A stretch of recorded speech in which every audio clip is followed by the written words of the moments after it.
Bismillahirrahmanirrahim. Assalamu alaikum. So today we're gonna learn about fundamentals of halal foods.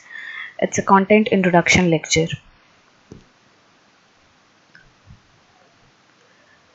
तो content introduction में हम मतलब कि इस सेमेस्टर में फंडामेंटल्स ऑफ हलाल फूड्स में क्या क्या कवर करेंगे, कौन से टॉपिक्स कवर करेंगे और उनमें क्या क्या आता है, मैं उसके बारे में आपको थोड़ा सा इंट्रोडक्शन दे देती हूँ.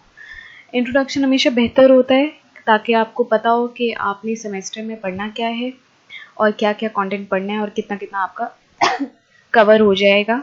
तो उससे आपको आइडिया होता है या आपके ज़हन में एक इमेज होती है कि अच्छा इतना कंटेंट है और हमने इतना पढ़ लिया और इतना हम आगे पढ़ेंगे. तो वो आपके लिए हमेशा ज़्यादा बेहतर होता है कि कितना आपका आप कहाँ लाए कर रहे हैं ड्यूरिंग योर स्टडीज़. ठीक है, तो फंडामेंटल्स ऑफ हलाल फूड जो कि आपकी बुक लगी हुई है, मैं आपको वहाँ से इंट्रोडक्शन बता रही हूँ कि हम उसी बुक में से सारा का सारा कंटेंट कवर करेंगे. तो उस बुक के हिसाब से मैं आपको कंटेंट बताऊंगी कि हमने इसमें पढ़ना क्या है. सो फर्स्ट ऑफ ऑल आपका पहला चैप्टर इंट्रोडक्शन का है.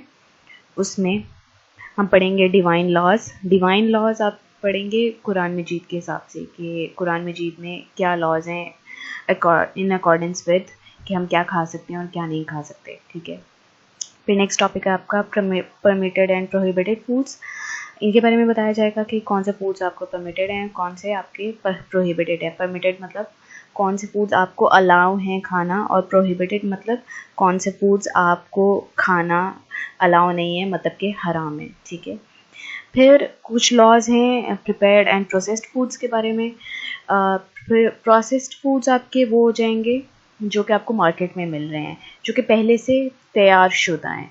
जैसे फॉर एग्जांपल चिप्स के पैकेट्स आ जाते हैं, कॉन्डिमेंट्स आ जाती हैं, मतलब केचप वगैरह. ठीक है, इसके अलावा इसमें ब्रेड भी आ जाएगी. ठीक है, फिर उसके बाद आपके अक्सर कई हद तक प्रिपेयर्ड फूड्स होते हैं, जैसे कुकी डो होती है वो आ जाती है. और उसके अलावा जो आपके प्रिपेयर्ड फूड्स होते हैं वो होंगे आपके जो कि आप प्रिपेयर करते हैं या आपको मार्केट से प्रिपेयर्ड मिलते हैं. जैसे कि आप मार्केट से जाके खाना खाते हैं, बाज़ार से खाना खाते हैं, ईट आउट करते हैं. ठीक है, वो प्रिपेयर्ड हो जाते हैं. ठीक है, या आप रेस्टोरेंट्स में जाते हैं खाना खाते हैं. ठीक है, वो प्रिपेयर्ड फूड्स होते हैं. उसके बाद नेक्स्ट टॉपिक है आपका फूड सेफ्टी इन हर इस्लाम, कि आपकी कौन से लॉज हैं या फूड किस तरीके से कंज्यूम करना चाहिए कि वो आपके लिए सेफ़ फॉर कंजम्पशन हो. ठीक है, कि आपके लिए खाना जो है वो आपके लिए सेफ़ हो. ठीक है, तो इसमें मतलब एक चीज़ आपकी ये भी आ जाती है कि देखें, इवन अगर आप हलाल फूड खा रहे हैं लेकिन आपने उसको सही तरीके से प्रिपेयर नहीं किया है या आपने उसको विद इन उसकी परमिटेड जो शेल्फ लाइफ है उसमें नहीं खाया तो वो ख़राब हो जाएगा. ठीक है, और इस तरह से वो सेफ फॉर कंजम्पशन नहीं रहेगा. जैसे कि हम बाज़ार से अक्सर फूड ले लेते हैं और वो ख़राब होता है, बासी फूड होता है खाना, और हमें पता नहीं होता क्योंकि उसके अंदर कोई एक इंग्रेडिएंट होता है जो बासी होता है, हम खा लेते हैं, फूड पॉइजनिंग हो जाती है. तो ऑल्दो वो हलाल फूड था लेकिन प्रिपेयर सही तरीके से नहीं हुआ था या वो in accordance to the laws नहीं था, तो जिसकी वजह से आपको कोई ना कोई फूड डिसऑर्डर या फूड डिजीज़ हो गया. ठीक है, तो इस्लाम में फूड सेफ्टी के बारे में भी डिफरेंट लॉज हैं. फिर आ जाते हैं आपका नेक्स्ट टॉपिक आ जाता है, नेक्स्ट आपका चैप्टर आ जाता है लॉफुल फूड्स. तो लॉफुल फूड्स में हम पढ़ेंगे, लॉफुल फूड्स मतलब हलाल फूड्स कौन से हैं आपके. ठीक है, तो हमें कौन से फूड्स परमिटेड हैं खाना. ठीक है, इनमें हम प्लांट फूड्स के बारे में पढ़ेंगे. प्लांट फूड्स में आपके सारे के सारी वो क्रॉप्स आ जाती हैं, जैसे हमारे स्टेपल फूड्स हैं, बाजरा हो गया, चावल हो गया, रोटी हो गई. ठीक है, और फिर इसके अलावा आपके प्लांट फूड्स में आपकी वेजिटेबल्स आ जाती हैं, फ्रूट्स आ जाती हैं. ये सब वही वेजिटेबल्स फ्रूट्स हैं जो हम नॉर्मली डेली कंजम्पशन जिनकी करते हैं. ठीक है, तो इसके अलावा फिर आपके नेक्स्ट टॉपिक आ जाता है फूड्स ऑफ एनिमल ओरिजिन. तो एनिमल ओरिजिन के फूड्स भी अब यहाँ पे आके काफ़ी आपको एनिमल्स जो हैं खाना अलाउड नहीं है. ठीक है, इसकी सबसे बेस्ट एग्जांपल क्या है, कोविड-19. ठीक है, everyone of us knows that COVID-19 originated from the consumption of bats. ठीक है, बैट्स अलाउड नहीं है, नॉर्मली लोग नहीं खाते इसे. ठीक है, इवन बाहर के मुल्कों में भी it's considered a Tabu Tabu होता है, वो चीज़ जो आप नॉर्मली नहीं करते, उसके खिलाफ आपके ऊपर कार्रवाई नहीं होगी, आपको जेल नहीं भेज दिया जाएगा, लेकिन इट्स फ्राउंड अपॉन। फिर फ्राउंड अपॉन मतलब कि गलत समझा जाता है, बुरा समझा जाता है, सोशली मॉरली बुरा समझा जाता है, ठीक है। तो इसी तरह से फूड्स ऑफ एनिमल ओरिजिन, तो इनमें वो कौन से फूड्स हैं जो हमें खाना अलाउड हैं, ठीक है। जैसे कि हमारे रोज़मर्रा में जो हम ज़्यादातर खाते हैं वो हो जाते हैं, आपकी hen हो जाती है, काउज हो जाती हैं, चिकन हो जाता है, ठीक है, फिर बीफ हो जाता है, मटन हो जाता है, ठीक है, ये सब हमें खाना अलाउड है। तो फिर इसके बाद बर्ड्स आ जाते हैं। बर्ड्स कौन से अलाउड हैं आपको, तो हमें बर्ड्स में हमें चिकन अलाउड है, ठीक है, हेंस, ठीक है। फिर उसके अलावा हमें डक्स भी अलाउड हैं, ठीक है। तो इस तरह से हमें कौन से बर्ड्स इसमें आ जाते हैं, ठीक है। तीतर अलाउड है हमें, ठीक है। तो कौन से बर्ड्स होंगे जो आप खा सकते हैं। अब मोस्ट इंटरेस्टिंगली इंसेक्ट फूड्स भी हैं जो कुछ हमें हलाल हैं खाना, ठीक है। उनको बड़ी उन उसको ना इंसेक्ट्स में एक सबसे बड़ी एग्जांपल है आपकी बड़ी टिड्डी कहते हैं उसको।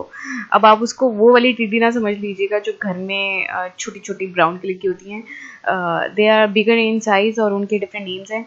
जब हम इन पे पढ़ेंगे तो मैं आपको डिटेल में बताऊंगी। फिर आपके सी फूड्स आ जाते हैं, ठीक है। तो सी फूड में भी the same goes for the sea foods. Sea foods में हमें सब कुछ खाना अलाउड नहीं है, ठीक है। तो उसके ऊपर डिस्कशन कर लेंगे कि कौन सा सी फूड है और किस टाइप का सी फूड होता है जो हम खा सकते हैं। जैसे फॉर एग्जांपल सी फूड में हम ट्राउट खाते हैं, ठीक है, वो हमें अलाउड है। ट्यूना फिश अलाउड है हमें, ठीक है। फिर उसके अलावा हमें राव मछली अलाउड है, ठीक है। ये सारी सिंपल हमारी मछलियाँ जो यहाँ पाकिस्तान में ईजिली अवेलेबल हैं, तो ये सब हम खा सकते हैं, ठीक है। फिर उसके बाद पानी के बारे में डिफरेंट क्या लॉज हैं, कहाँ से पानी, हमारी पानी की सोर्सेज क्या हैं, ठीक है। पानी की सोर्सेज में अंडर वाटर सोर्सेज होती हैं। फिर हमें पानी मिलता है बारिश से, बारिश का पानी होता है, ठीक है। फिर उसके बाद हमें पानी मिलता है झरनों से, जो कि बहता हुआ पानी होता है। बहता हुआ पानी आप हमेशा कंज्यूम कर सकते हैं, रुका हुआ पानी नहीं कंज्यूम कर सकते हैं। तो पानी के बारे में क्या लॉज हैं और कौन से लॉफुल पानी कौन सा है, ठीक है, तो उसके बारे में पढ़ेंगे। फिर नेक्स्ट आपका आ जाता है permission to consume unlawful foods. अच्छा, अब ये टॉपिक है आपका लॉफुल फूड्स में, ठीक है।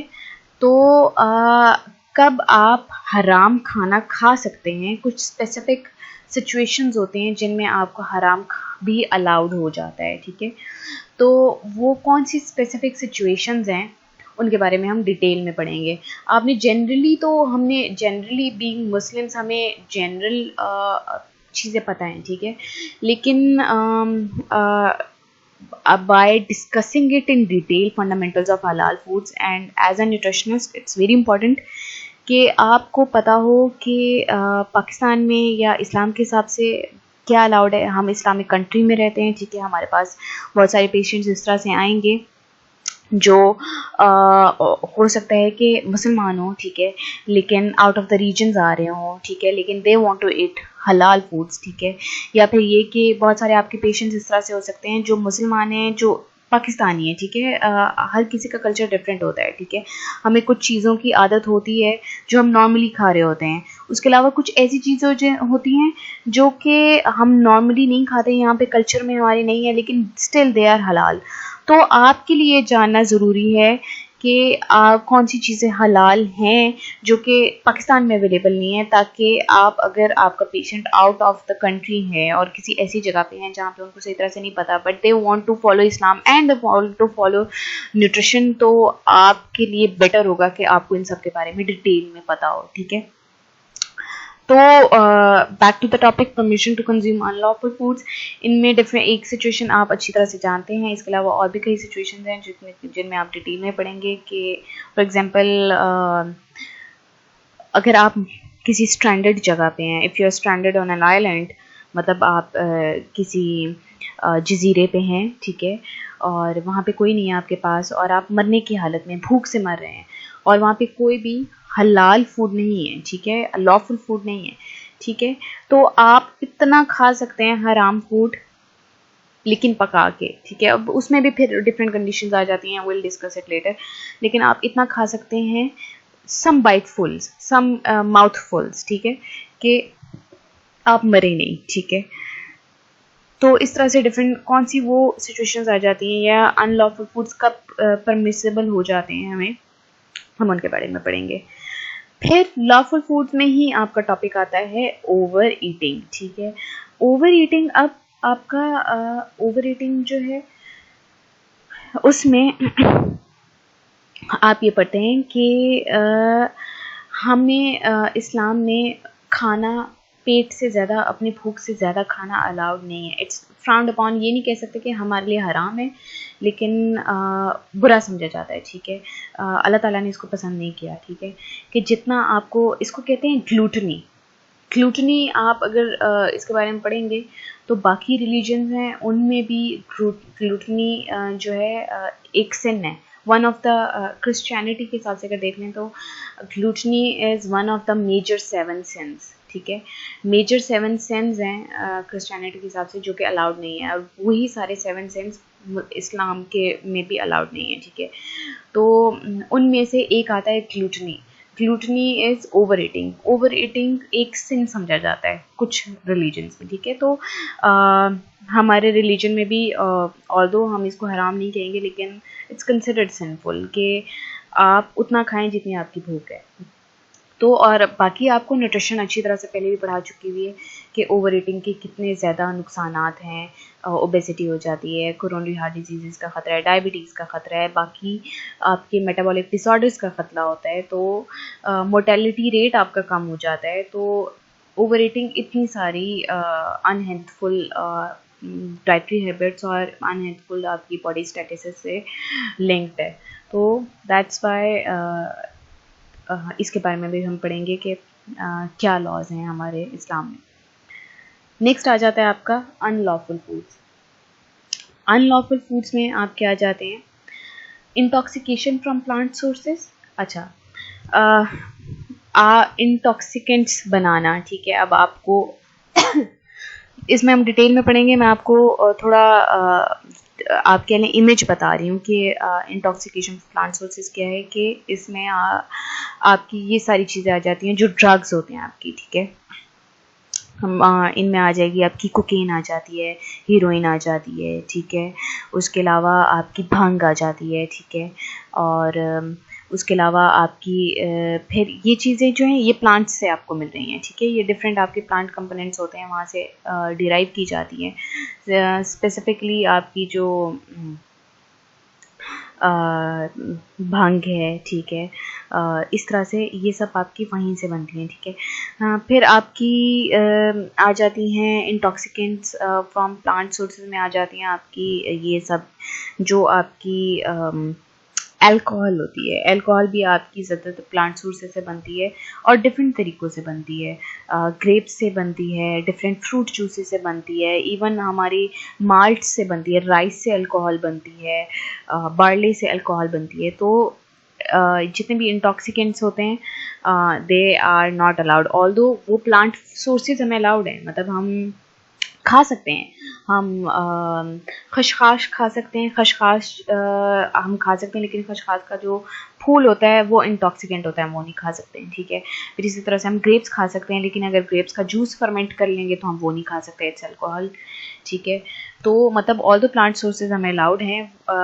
राइस हम खा सकते हैं, लेकिन राइस की अल्कोहल तो, लेकिन उससे जो इंटॉक्सिकेंट बनेगा वो हमें अलाउड नहीं है। फिर आ जाते हैं आपके unlawful foods of plant origin. तो इसमें वही आ जाएगा आपका जो मैं अभी आपको बता चुकी हूँ कि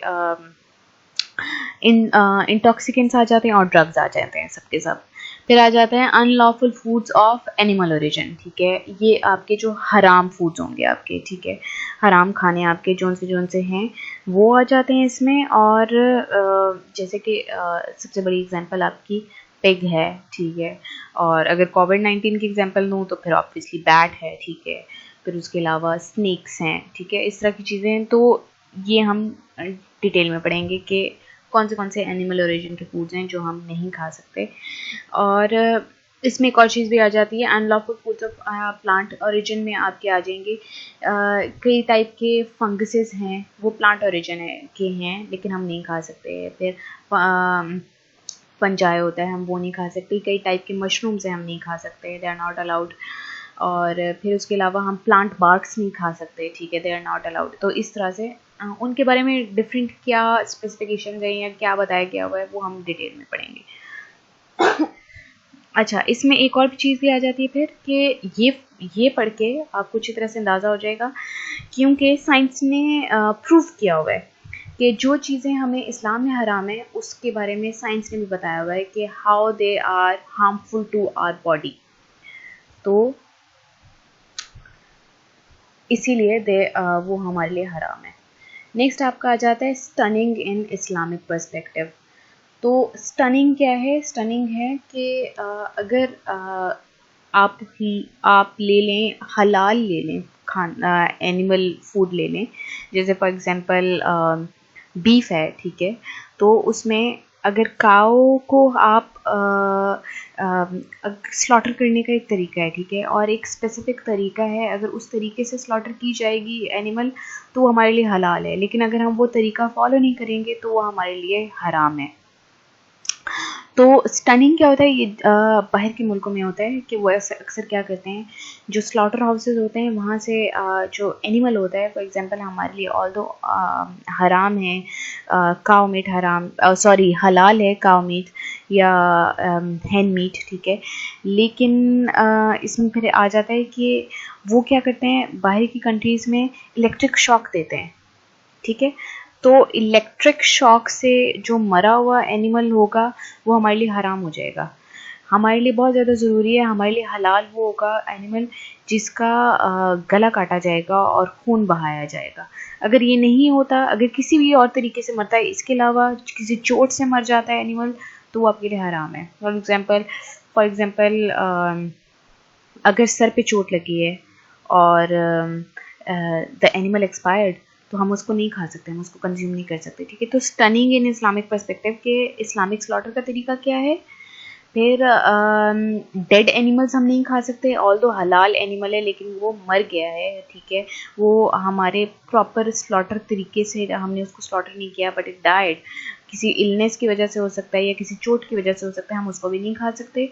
और स्टनिंग नहीं कर सकते, मतलब हम इलेक्ट्रिक शॉक नहीं दे सकते, और फिर उस तरह से भी हम नहीं खा सकते। या फिर इट्स वेरी इनह्यूमन वे, लेकिन मैं आपको एग्जांपल देती हूँ। इसमें स्टनिंग में ये भी बात आ जाती है कि बाहर के मुल्क में लोग टेस्ट करते हैं कि कौन सा पोर्क का मीट अच्छा है, ठीक है, डिफरेंट पोर्क की नस्लें होती हैं, ठीक है, तो वो लोग पिग्स को रेज़ करते हैं फार्म पे, ठीक है, और अच्छे रेस्टोरेंट्स में, अच्छी जगह पे, अच्छी हाई क्वालिटी, अगर आपने अपना बेचना हो, पिग बेचना हो, ठीक है, तो एक तरीका होता है उसमें वो क्या करते हैं, it's very painful and inhuman way, but I have to tell you about it because you should know about these things. तो उसमें ना वो क्या करते हैं, वो पिग्स की बेली में इंजेक्ट करते हैं। पिग्स की बेली में आप समझ लें कि बिल्कुल एक sliver of meat, live animal होता है, वो वहाँ से उसको उस एरिया से उसको स्टन कर देते हैं और वो उसके अंदर उस जगह से वो एक इंजेक्शन अंदर डालते हैं, और इंजेक्शन डालते हैं वो इस तरह से, एक सिरिंज होती है, वो अंदर जाती है और एक sliver of meat from live animal, इसकी बेली में से वो एक स्लिवर ऑफ मीट खींच के बाहर निकाल देती है। उतना वो अंदर जाता है, ब्लेड अंदर जाता है, ब्लेड अंदर जाके काटता है उतना सा स्लिवर ऑफ मीट, और वो लाइव एनिमल की बेली में से निकलता है, और फिर वो पकता है, और फिर लोग टेस्ट करते हैं कि हाई क्वालिटी एनिमल रेज हुआ है कि नहीं। It's such an inhuman way but it's done in other countries.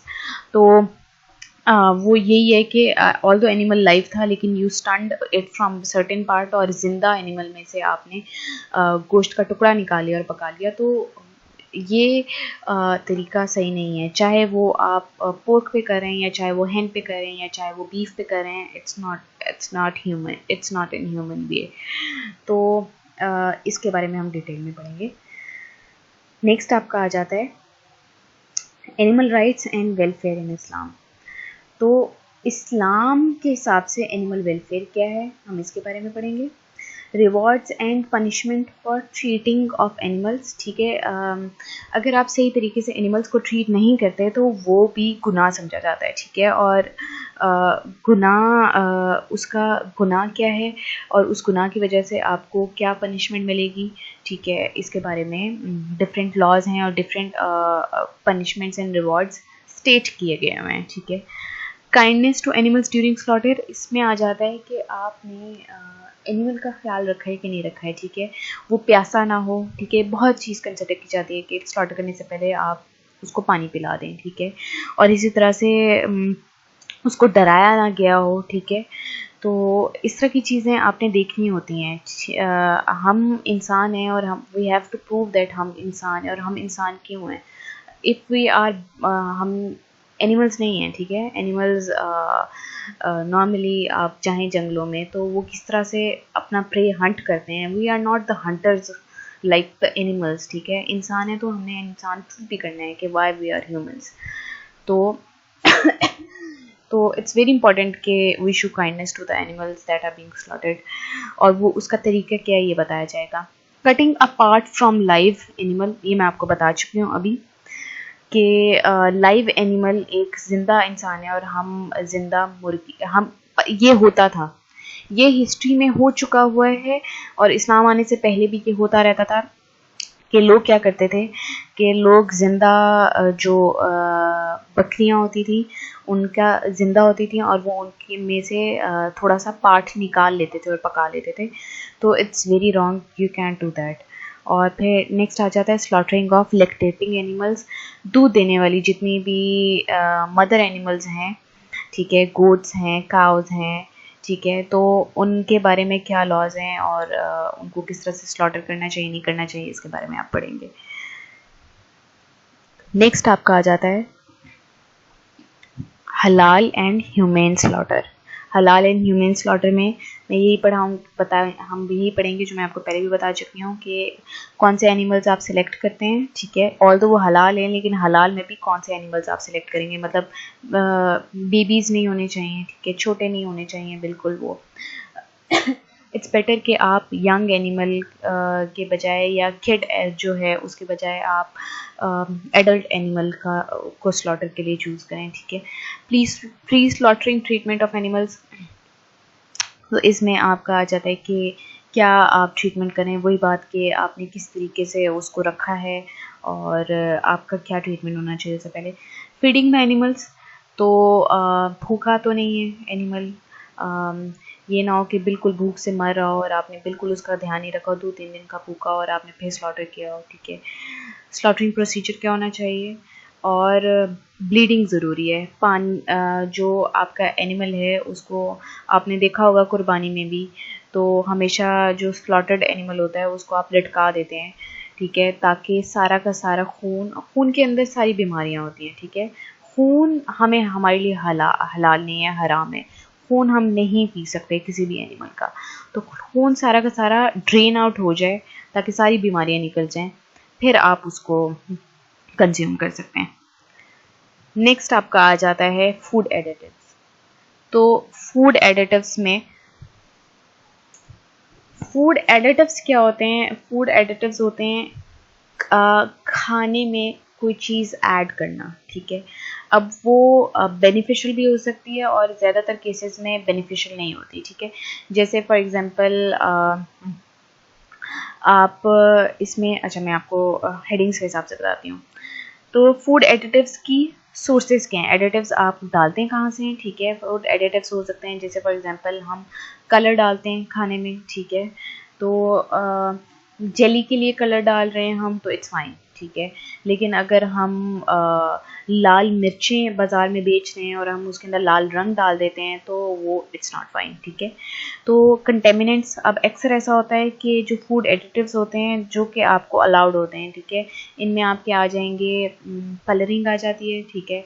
फिर उसके अलावा प्रिजर्वेटिव्स आ जाते हैं इसमें, एडिटिव्स जिनको हम कहते हैं, जो एडिटिव्स की हेडिंग के अंदर आते हैं उनमें फूड कलरिंग आ जाती है, आपकी फूड प्रिजर्वेटिव्स आ जाते हैं, ठीक है। इसके अलावा फूड टेस्टर्स आ जाते हैं, टेस्ट ऐड करने के लिए आप कोई भी कंपोनेंट डालते हैं तो वो आपके फूड टेस्टर्स होते हैं, जैसे MSGs हैं, ठीक है, मोनोसोडियम ग्लूटामेट, ठीक है। मोनोसोडियम ग्लूटामेट होता है आपका चाइनीज़ नमक, ठीक है। फिर उसके बाद इसके अंदर आ जाते हैं आपके, ज़्यादातर आपकी ना यही होते हैं, कलर्स होते हैं और टेस्टर्स होते हैं, टेस्ट मेकर्स होते हैं। तो अब फूड एडल्ट्रेंट्स क्या हैं, ये भी एडिटिव्स में आएगा। फूड एडल्ट्रेंट्स आपके होते हैं खाने में मिलावट कर देना, ठीक है। जैसे सबसे ज़्यादा इसकी कॉमन एग्जांपल है दूध में पानी मिला देना, इट्स नॉट अलाउड। और अगर ये आप करते हैं तो आप गुनाह कर रहे हैं, ठीक है। और इसके अलावा वैसे भी आप कंज्यूमर का हक मार रहे हैं, ठीक है। तो इसके खिलाफ लॉज हैं, इवन पाकिस्तान के अलावा बाहर भी लॉज हैं। तो एडल्ट्रेंट्स आप नहीं डाल सकते खाने में, ठीक है। मिलावट नहीं कर सकते, ठीक है। फूड एडिटिव्स होते क्या हैं, ठीक है, इनमें सब वही आ जाएंगे जो मैं आपको बता चुकी हूँ। सोर्सेज क्या हैं फूड एडिटिव्स की, और कहाँ से आप आते हैं। ये कलर्स जो हैं आप देखें, फॉर एग्जांपल अगर तो कलर्स आपके नेचुरल सोर्सेज में से आ रहे हैं, ठीक है, तो इट्स फाइन, ठीक है। लेकिन कुछ फूड कलर्स होते हैं जो कि केमिकली मेड होते हैं, और उनमें कई ऐसे फूड कलर्स हैं जो कि रंग काट होते हैं, ज़बान काट होते हैं, आपकी ज़बान चुन चुन करना शुरू कर देगी, आपकी ज़बान श्रिंक कर जाती है कई ऐसे खाने खा के। तो जिन खाने की वजह से ऐसा अगर होता है तो वो आपके फूड एडिटिव्स आपके लिए अलाउड नहीं है, ठीक है। तो they shouldn't be added in the food. फिर इसमें आ जाते हैं फंक्शंस ऑफ फूड एडिटिव्स। अच्छा, फंक्शन क्या है मैं आपको बता चुकी हुई हूँ कि प्रिजर्वेटिव्स के लिए होते हैं, कलरिंग के लिए होते हैं, ठीक है। इसके अलावा फूड एडिटिव्स के फंक्शन इस तरह से आ जाते हैं, जेल मेकिंग में काम आते हैं, फूड को कंबाइन करने में या फूड को विस्कस बनाने में काम आते हैं, थिक करने में काम आते हैं, फूड को जुड़े रहने में काम आते हैं, इमल्जन में काम आते हैं। तो इस तरह के इनके काम होते हैं। तो कौन से वो फूड्स होंगे, कौन से सोर्सेज होंगे उनकी, किस तरीके से वो ये फंक्शन प्रोड्यूस करेंगे, ये सब आप पढ़ेंगे। और फिर इन फूड एडिटिव्स के बारे में फूड लॉज क्या हैं आप ये भी पढ़ेंगे। लास्ट में आपका आ जाता है पाकिस्तान हलाल स्टैंडर्ड। अब हम जितने पिछले टॉपिक्स थे ये आप पढ़ चुके हैं इस्लाम के हिसाब से या मोरालिटी के हिसाब से, ठीक है, कि क्या चीज़ अलाउड है, क्या नहीं अलाउड है, और किस तरीके से वो फूड आप कंज्यूम कर सकते हैं, हमने ये पढ़ा था, ठीक है। अब हम ये पढ़ेंगे कि पाकिस्तान में इन फूड्स के बारे में क्या लॉज बनाए हुए हैं, ठीक है। पाकिस्तान में क्या लॉज हैं और उन लॉज को फॉलो करना या उस स्टैंडर्ड को फॉलो करना इट्स वेरी कंपल्सरी। अगर आप नहीं करते हैं, जैसे फूड प्रोसेसिंग कंपनीज अगर नहीं कर रही हैं, ठीक है, तो उसके खिलाफ फूड हेल्थ डिपार्टमेंट जो है वो जाके बंद करा सकता है food processing company, unless and until it abides by the laws, ठीक है। लॉज अगर नहीं अबाइड होंगे, ठीक है, एक होता है फ्राउंड अपॉन, ठीक है, या मॉरलिटी के हिसाब से ठीक नहीं है, ठीक है, उसके खिलाफ कोई लॉ नहीं है, आप कुछ भी खाना चाहें आपको कोई मना नहीं करेगा। लेकिन फिर एक चीज़ है कि आप बना के बाहर अगर लोगों को बेच रहे हैं तो वो आपका पाकिस्तानी स्टैंडर्ड या फूड लॉज के हिसाब से होगा। अगर नहीं होगा तो आपके खिलाफ केस हो सकता है, कार्रवाई हो सकती है, the company can sue you, the consumer can sue you, and you can go to jail, और you can simply have a very hard and large fine on your head। तो इसमें आप क्या जाते हैं हलाल एंड हराम एनिमल फूड्स। अब क्या स्टैंडर्ड है पाकिस्तान का हलाल और हराम फूड्स के बारे में, ठीक है, एनिमल फूड्स के बारे में। फिर इसी तरह से हलाल और हराम प्लांट फूड्स के बारे में क्या स्टैंडर्ड है, ठीक है। फूड्स एंड ड्रिंक्स के बारे में क्या स्टैंडर्ड है, इनमें वो सब आ जाएगा। जैसे फॉर एग्जांपल जितने सारे इंटॉक्सिकेंट्स या ड्रग्स हैं दे आर नॉट अलाउड, ठीक है, but they may be allowed to the food medicine companies जो कि माइन्यूट अमाउंट्स डालती हैं मेडिसिन में, ठीक है। और फिर उसके बारे में भी स्टैंडर्ड होता है कि you have to put it out on the packet कि आपने क्या डाला हुआ अंदर, आपके इंग्रेडिएंट्स क्या हैं, ठीक है। तो इस तरह से क्या आपके स्टैंडर्ड हैं वो बताया जाएगा आपको। फिर स्लॉटरिंग का क्या प्रोसीजर है और क्या स्टैंडर्ड है, स्लॉटरिंग ऑफ फिश। अच्छा, अब ये आ जाता है आपका फूड प्रोसेसिंग कंपनीज के ऊपर के फूड प्रोसेसिंग कंपनीज जो फॉर एग्जांपल KNNs है, ठीक है। तो KNNs ने बहुत ज़्यादा सर्टिफिकेशंस हासिल करने के बाद ही कंपनी खोली थी कि उनके ऊपर बहुत ज़्यादा चेक था कि वो अपने एनिमल्स प्रॉपर तरीके से स्लॉटर कर रहे हैं कि नहीं कर रहे हैं, ठीक है। तो स्लॉटरिंग उनकी प्रॉपर प्रोसीजर से हो रही है कि नहीं हो रही है, ठीक है। फिश की स्लॉटरिंग का क्या प्रोसीजर है, ठीक है। ये सारी फूड प्रोसेसिंग कंपनीज पर आता है। हलाल फूड प्रोडक्ट्स अब आपके उनके बारे में क्या स्टैंडर्ड है, ठीक है। कौन सी सर्टिफिकेशन हासिल करना आपके लिए ज़रूरी हैं, और कौन से फूड प्रोडक्ट्स जो हैं लिस्ट में शामिल होते हैं, और आप जो है कौन से वाले प्रोडक्ट्स आप जो है जब तक without certification you can not sell them, ठीक है। या फिर ये होगा कि यू कैन सेल देम लेकिन the people would know that they are not हलाल, ठीक है। तो फिर लास्ट में आ जाता है पाकिस्तानी हलाल स्टैंडर्ड के हिसाब से फूड प्रोसेसिंग के बारे में। फूड प्रोसेसिंग के बारे में डिफरेंट लॉज हैं, मैं आपको बता चुकी हुई हूँ।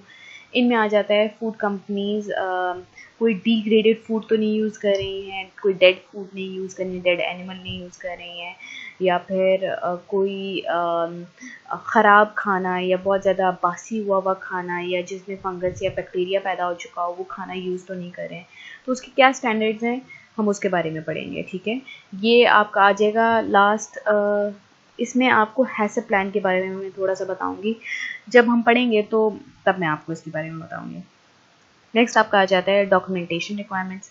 अब फूड कंपनीज के लिए बहुत ज़्यादा ज़रूरी है कि वो जो भी कर रही हैं, जिस तरह से प्रोसीजर फॉलो कर रही हैं, प्रोडक्शन से लेकर पैकेजिंग तक जितने प्रोसीजर होते हैं और किस तरीके से वो स्टेप्स में फॉलो होते हैं, वो सब उसकी डॉक्यूमेंटेशन ज़रूरी है, ठीक है। फिर इसमें मैं आपको एग्जांपल दे देती हूँ। फॉर एग्जांपल टोमेटोज़ आए हैं, ठीक है, कंपनी के पास केचप की कंपनी है, ठीक है।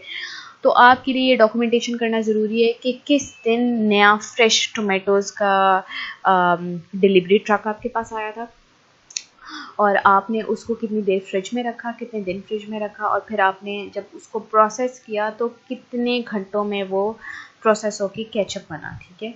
तो ये डॉक्यूमेंटेशन भी आपके लिए ज़रूरी होती है, ठीक है। Management review. अब मैनेजमेंट रिव्यू जो है वो ये होता है कि हर कुछ टाइम बाद फैक्ट्रीज़ में जाके चेक एंड बैलेंस किया जाता है कि इधर आपकी मैनेजमेंट सही है कि नहीं है, आप वो प्रॉपर प्रोसीजर्स फॉलो कर रहे हैं जो कि हलाल स्टैंडर्ड के हिसाब से हैं कि नहीं है, ठीक है। लास्ट में वैलिडेशन एंड वेरिफिकेशन आ जाता है। इसमें वो सब आप पढ़ेंगे जो कि फूड प्रोसेसिंग कंपनीज के लिए ज़रूरी हैं सर्टिफिकेशन हासिल करना है। जैसे सबसे बड़ी एग्जांपल आपको जो कि आप हर मार्केट पे देखते होंगे, इट्स हलाल।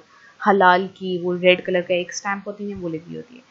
तो इस तरह से उसके अलावा भी बाकी सर्टिफिकेशन हासिल करना ज़रूरी होती हैं जो कि बताती हैं कि आपका फूड किस हद तक सेफ़ टू कंज्यूम है।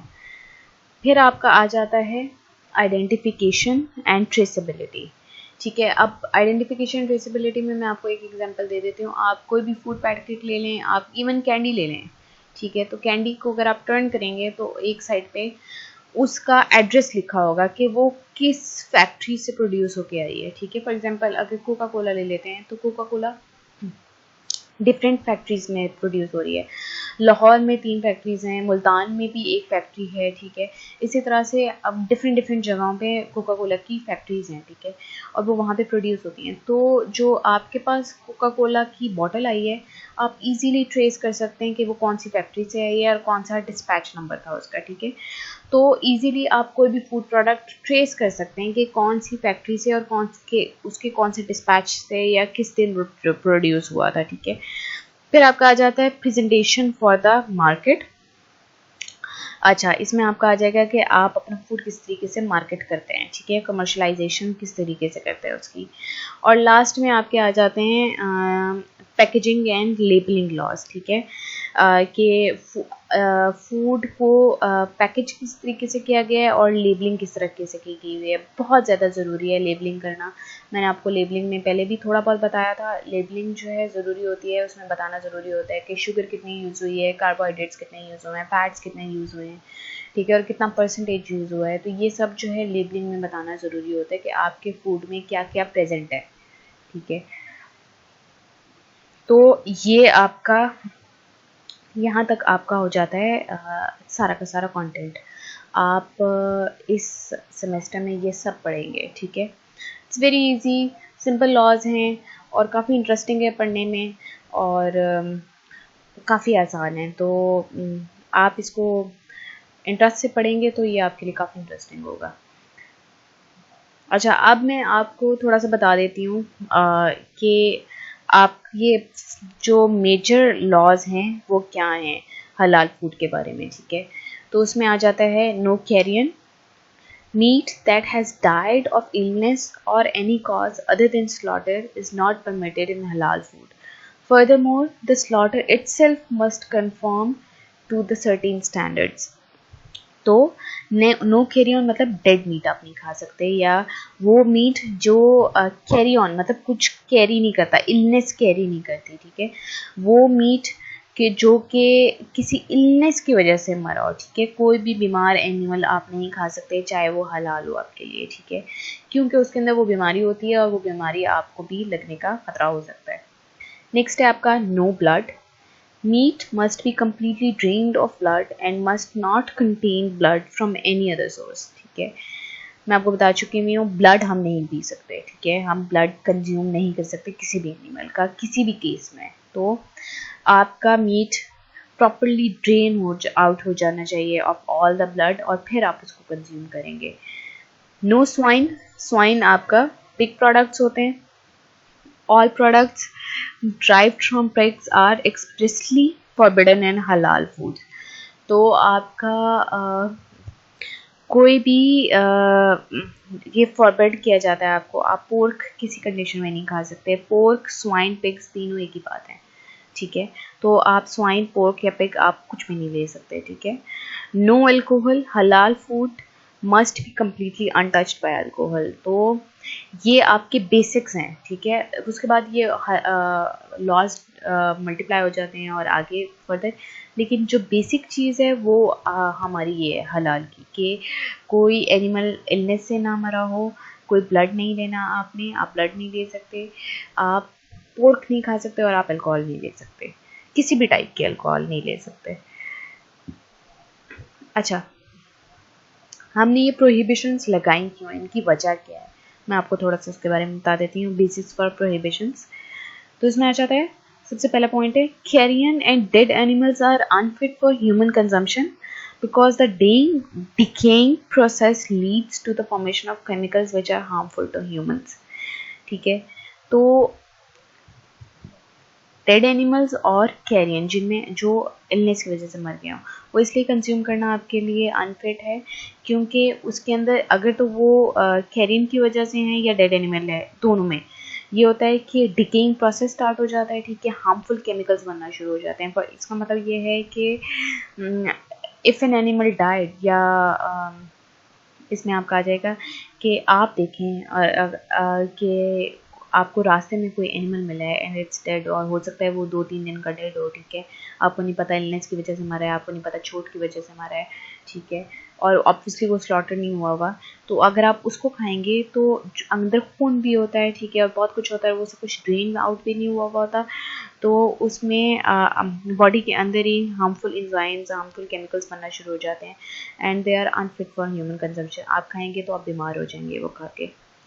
नेक्स्ट टॉपिक, नेक्स्ट हेडिंग है आपकी blood that is drain from the body contains harmful bacteria products of metabolism and toxins, ठीक है। तो ब्लड आपका ड्रेन होना चाहिए, और वो इसलिए ड्रेन होना चाहिए क्योंकि बॉडी में आपके उस ब्लड के अंदर जितनी भी बीमारियां होती हैं ब्लड में, आपकी तकरीबन जितनी भी बीमारी होगी, इलनेस होगी, ठीक है, कोई ना कोई हार्मफुल प्रोडक्ट होगा, वो सब ब्लड में आपका सर्कुलेट हो रहा होता है, ठीक है। तो आपका ब्लड जो है वो ड्रेन आउट हो जाना चाहिए बॉडी में से। Swine serves as a vector for pathogenic worms to enter the human body. Infections by Trichinella spiralis and Taenia solium are not uncommon. Fatty acid composition of pork fat has been mentioned as incompatible with the human fat and biological systems. अच्छा, तो हमें pork खाना क्यों हराम है? वो इस वजह से क्योंकि उसके अंदर पैथोलॉजिकल वॉर्म्स होते हैं। पैथोजेनिक वॉर्म्स, पैथोजेनिक का मतलब है बीमारी प्रोड्यूस करने वाला, ठीक है, पैथो मीन्स बीमारी, ठीक है। तो पैथोजेनिक वॉर्म्स होते हैं जो इजीली बॉडी में आ सकते हैं। अब ये जो वॉर्म्स होते हैं ये कुक करने से भी नहीं मरते, ठीक है, तो ये इजीली आपकी बॉडी में आ सकते हैं और आपको बीमारी प्रोड्यूस कर सकते हैं। अब उनमें पैरासाइट्स जो हैं वो ट्रिकिनेला स्पिरालिस है, ठीक है, और टाइनिया सोलियम ये आपका वर्म है, ठीक है। ये दोनों जो है इनसे आपको इन्फेक्शन हो सकती है, ठीक है। उसके अलावा फिर आपकी आ जाती है कि जो पोर्क की फ़ैट है वो जो पोर्क में फ़ैट है उन फैट्स के अंदर जो फैटी एसिड कंपोजिशन है वो आपके लिए इनकम्पैटिबल है। मतलब ये कि हमारी बॉडी में उन फैटी एसिड्स को ह्यूमन बॉडी सही तरीके से प्रोसेस नहीं कर सकती, हमारा मेटाबॉलिज्म उनको सही तरीके से प्रोसेस नहीं कर सकता। इसीलिए फैटी एसिड्स जो कि पोर्क फैट में होते हैं वो खाना हमारे लिए राइट नहीं है। जैसे कि आपको पता है कि पोर्क जो है उसके अंदर से अच्छा खासा फैट ड्रेन होता है और प्रोवाइड किया जाता है, ठीक है। तो वो जो फैट है वो आपकी बाकी प्रोडक्ट्स में भी आता है, ठीक है। वो फैट आपके कॉस्मेटिक्स में आता है, वही फैट आपके बाकी प्रोडक्ट्स में आता है। कई खाने होते हैं वो उस पोर्क की फैट में पकते हैं, ठीक है। तो इसीलिए हम वो सारी चीज़ें नहीं खा सकते जिनमें पोर्क की फैट होगी, ठीक है, क्योंकि वो हमारी ह्यूमन बॉडी की साथ कंपेटेबल नहीं है, ठीक है। हम उनको सही तरीके से प्रोसेस नहीं कर सकते। तो इसका क्या मतलब हुआ कि इस्लाम में जितने भी लॉज बने हुए हैं वो आपके लॉज आपकी बॉडी के हिसाब से हैं, हमारी बॉडी के बेनिफिट के लिए हैं, ठीक है। कोई भी इस तरह का प्रोडक्ट हमारे लिए हराम नहीं है जिसका, या आप कह लें कि कोई भी इस तरह का प्रोडक्ट हमारे लिए हराम इसलिए है क्योंकि उससे हमें कोई ना कोई या तो नुकसान होगा फिज़िकली या मेंटली, ठीक है। तो इसीलिए हमें वो हमारे लिए वो हराम है, हमारे ही फ़ायदे के लिए हराम है।